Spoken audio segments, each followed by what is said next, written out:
महाराष्ट्रातील अधिवक्त्यांच्या सुरक्षिततेसाठी विधानसभेत महत्त्वाचं पाऊल उचलण्यात आले। आमदार राजेश क्षीरसागर यांनी महाराष्ट्र अधिवक्ता अर्थात हिंसाचारास प्रतिबंध आणि संरक्षण विधेयक 2026 विधानसभेत मांडले। अधिवक्त्यांवरील हिंसाचाराला दखलपात्र आणि अजामीनपात्र गुन्हा घोषित करण्याची या विधेयकातून मागणी करण्यात आली आहे।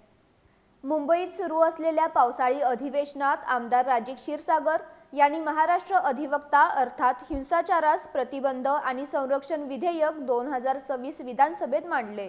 या विधेयकानुसार अधिवक्त्यांवर त्यांच्या व्यावसायिक कर्तव्यादरम्यान होणाऱ्या हल्ल्यांना दखलपात्र आणि अजामीनपात्र गुन्ह्याच्या कक्षेत आणण्याची मागणी करण्यात आली आहे।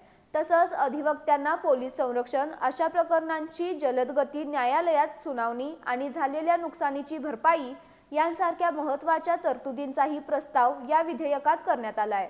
यावेळी बोलताना आमदार राजेश क्षीरसागर यांनी अधिवक्ता हे न्यायव्यवस्थेचं महत्त्वाचं आधारस्तंभ असल्याचं सांगितलं।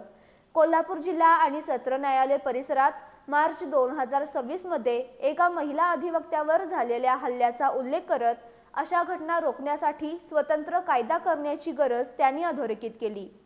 राजस्थानमध्ये लागू असलेल्या अधिवक्ता संरक्षण कायद्याच्या धर्तीवर महाराष्ट्रात ही प्रभावी कायदा व्हावा, जेणेकरून अधिवक्ते निर्भयपणे आपली कर्तव्ये बजावू शकतील आणि न्यायदान प्रक्रियेत कोणताही अडथळा निर्माण होणार नाही, अशी अपेक्षा आमदार राजेश क्षीरसागर यांनी व्यक्त केली।